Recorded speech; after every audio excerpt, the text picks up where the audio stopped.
Nous ne sommes qu'une race avancée de singes sur une planète mineure d'une étoile très moyenne. Mais nous pouvons comprendre l'univers. Cela fait de nous quelque chose de très spécial. Le plus grand ennemi de la connaissance n'est pas l'ignorance, c'est l'illusion de la connaissance. La vie serait tragique si elle n'était pas drôle. L'intelligence est la capacité à s'adapter au changement. Cela me surprend à quel point nous sommes aujourd'hui désintéressés de choses comme la physique, l'espace, l'univers et la philosophie de notre existence, notre but, notre destination finale. C'est un monde fou là-bas. Être curieux. Mes attentes ont été réduites à 0 quand j'avais 21 ans. Depuis lors, tout est un bonus. La vie primitive est très commune et la vie intelligente est assez rare. Certains diraient que cela n'a pas encore eu lieu sur Terre.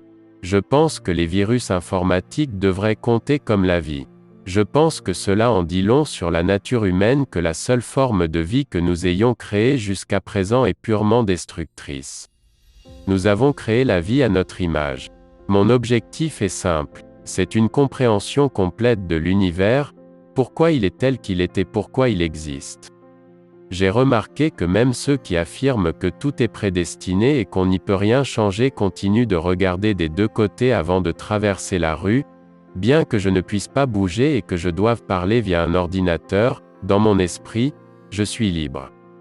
L'une des règles de base de l'univers est que rien n'est parfait. La perfection n'existe tout simplement pas. Sans l'imperfection, ni vous ni moi n'existerions.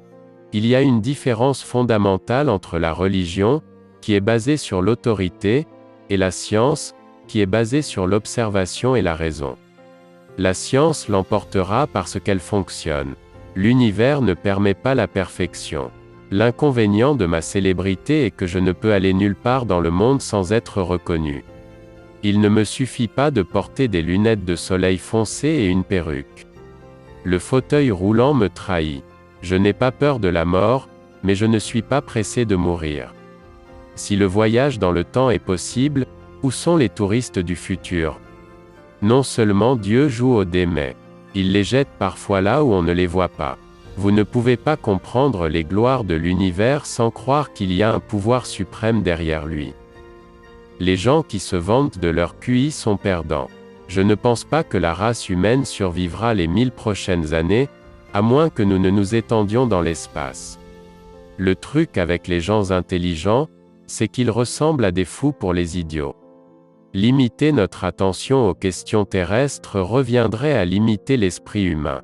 Je considère l'au-delà comme un conte de fées pour les gens qui ont peur du noir.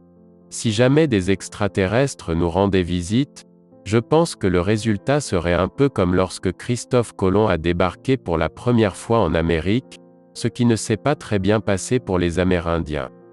C'est important si vous n'abandonnez pas. Nous n'avons qu'à nous regarder pour voir comment la vie intelligente pourrait se transformer en quelque chose que nous ne voudrions pas rencontrer.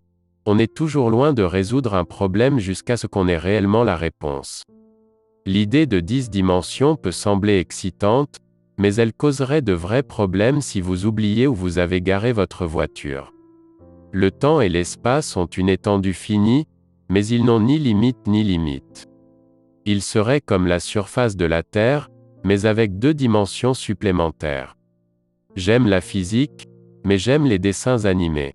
Rien de mieux que de lire et d'acquérir de plus en plus de connaissances. Le gouvernement fonctionne mieux sous le regard du public.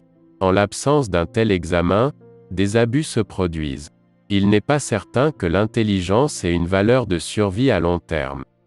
La capacité humaine de culpabilité est telle que les gens peuvent toujours trouver des moyens de se blâmer. Ainsi, en un sens, nous sommes tous condamnés. Même si nous restons loin des trous noirs, Dieu a horreur d'une singularité nue. La simplicité est une affaire de goût. L'augmentation du désordre ou de l'entropie est ce qui distingue le passé du futur, donnant une direction au temps. L'éternité est longue, surtout vers la fin. Nous n'existons chacun que peu de temps, et pendant ce temps nous n'explorons qu'une petite partie de l'univers entier. Je considère le cerveau comme un ordinateur qui s'arrêtera de fonctionner lorsque ses composants tomberont en panne. Il n'y a pas de paradis ou d'au-delà pour les ordinateurs en panne, c'est un conte de fées pour ceux qui ont peur du noir. Seul le temps, quel qu'il soit, le dira. Nous risquons de nous détruire par notre cupidité et notre stupidité. Nous ne pouvons pas continuer à nous replier sur nous-mêmes sur une petite planète de plus en plus polluée et surpeuplée. Si le gouvernement dissimule la connaissance des extraterrestres, il s'en tire mieux qu'il ne le fait pour n'importe quoi d'autre. L'univers ne se comporte pas selon nos idées préconçues. Il continue de nous surprendre. Toute l'histoire de la science a été la prise de conscience progressive que les événements ne se produisent pas de manière arbitraire, mais qu'ils reflètent un certain ordre sous-jacent, qui peut ou non être d'inspiration divine. Les gens n'auront pas de temps pour vous si vous êtes toujours en colère ou si vous vous plaignez. Ce que vous nous avez dit est nul. Le monde est en réalité une assiette plate appuyée sur le dos d'une tortue géante. Il pourrait y avoir des antimondes et des antipeuples entiers faits d'antiparticules. Cependant, si vous rencontrez votre anti-soi, ne vous serrez pas la main. Vous disparaîtriez tous les deux dans un grand éclair de lumière. Femmes, ils sont un mystère complet pour moi. Aussi mauvaise que puisse paraître la vie, il y a toujours quelque chose que vous pouvez faire et réussir. Quand il y a de la vie, il y a de l'espoir. Il n'y a aucun moyen de prédire le temps 6 mois à l'avance au-delà de la moyenne saisonnière. C'est la gravité qui façonne la structure à grande échelle de l'univers, même si c'est la plus faible des 4 catégories de force. 1 million de millions de millions de millions, un suivi de 24 zéros, miles, la taille de l'univers observable. Si on est physiquement handicapé, on ne peut pas se permettre d'être psychologiquement handicapé également. Vous ne pouvez pas prédire l'avenir. Ne pas prendre ce tissu de dualité comme un signe que nous sommes sur la bonne voie reviendrait un peu à croire que Dieu a mis des fossiles dans les roches afin d'induire Darwin en erreur sur l'évolution de la vie. L'univers en bref, les plus grandes réalisations de l'humanité sont survenues en parlant et ses plus grands échecs en ne parlant pas. Ça n'a pas à être comme ça. Chacun n'existe que pour un court laps de temps, et pendant ce temps n'explore qu'une petite partie de l'univers entier. Pourquoi sommes-nous ici? D'où venons-nous? Traditionnellement, ce sont des questions de philosophie, mais la philosophie est morte. Les gens qui font réellement avancer la physique théorique ne pensent pas dans ces catégories que les philosophes et les historiens des sciences leur inventent ensuite. Les scientifiques ont tendance à risquer les théories qu'ils admirent. Si vous comprenez comment l'univers fonctionne, vous le contrôlez, d'une certaine manière. Il ne devrait y avoir aucune limite à l'effort humain. Aussi mauvaise que puisse paraître la vie, tant qu'il y a de la vie, il y a de l'espoir. On dit qu'il n'y a pas de repas gratuit. Mais l'univers est le déjeuner gratuit ultime. L'ordinateur de votre téléphone portable aujourd'hui est 1 million de fois moins cher et 1000 fois plus puissant et environ 100 000 fois plus petit que l'unique ordinateur du MIT en 1965.